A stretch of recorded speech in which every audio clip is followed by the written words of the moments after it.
Hello and welcome to Natilik Live. My name is Matt Starling and I'm a wireless project engineer for Natilik, and I'm joined today by Mark. I'm also a wireless project engineer working for Natilik. Welcome.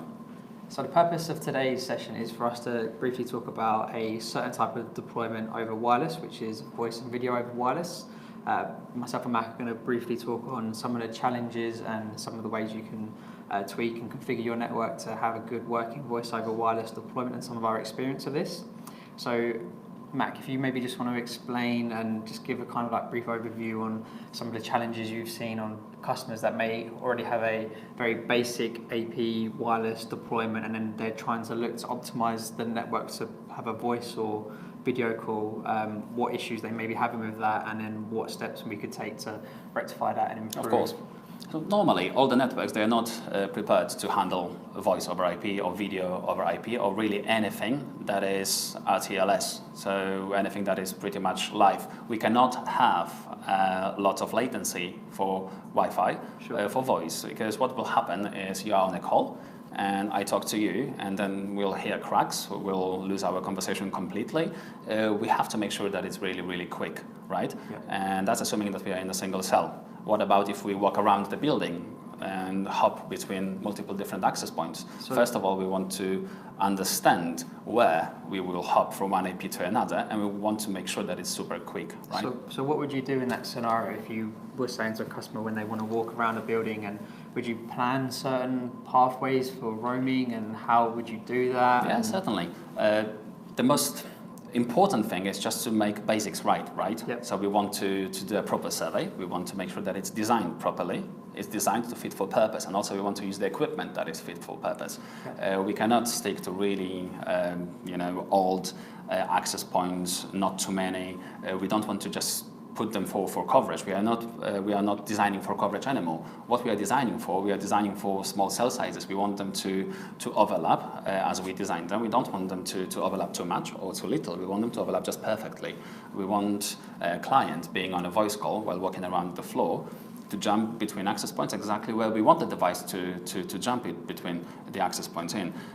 We cannot predict everything, of course, but we want to have it under control. Is there any kind of like protocols that you would use to kind of make the roaming quicker? And is there anything in the customer environment that you would kind of use to help with your roaming boundaries and defining paths when people are on calls? Sure. There are many different elements and tweaks that we could use, and it's vendor specific. Really, we can tweak every network. It can be Cisco based on the controllers. It can be Meraki, Mobility Express. It really doesn't matter too much, but the approach is always the same. We want roaming to happen fast, and we want certain protocols to be used to make this happen. What are these protocols? Talking about Cisco. Yep. There are a couple of things like 802.11r fast transition, which is a core thing. What it does is when you authenticate with a network once, you don't have to re-authenticate every time you hop between the access points, so it's quite crucial. And that will save time for moving between access points. Exactly. And if you're on a call, improve quality. Massively. And also, when you're jumping between the access points and you have quite a lot of access points in your environment, you want to know which access points you would potentially be able to move to. You don't want to scan entire network, all the available channels, so we want to make it more flawless, quicker. That's where 802.11v and K come around to give us a hand. What it does, 802.11k and v, is it will provide the client with a preferred access point that controller thinks the client will jump into while moving around the floor, or the list of all adjacent access points to the AP that client is associated with at the time while moving around. So before they're moving to the next access point and pre-association, the client will not have to scan all the channels. It will just scan the channels that access points are operating in the area. And there are two wireless frequency bands that you can use, 2.4 gigahertz and 5 gigahertz. Yeah. Is there a preferred radio that you would use, and why you would use that one? Yeah, for voice you would normally stick to 5 gigahertz. And I say normally, the only exception to this rule would be if you have very old devices that they do not do 5 gigahertz at all, so you have to use 2.4, which is not always possible. 2.4 is not as clean as 5. We want to use as clean band as possible. And normally on 5 gigahertz, we have much less interference than and you have quite a lot more channels available to use in the UK on the 5 gigahertz compared to the 2.4 gigahertz. So on 2.4 there's 3 non-overlapping channels. That's correct. Right? Yeah. And on 5 GHz we have 16 in Europe. Sure.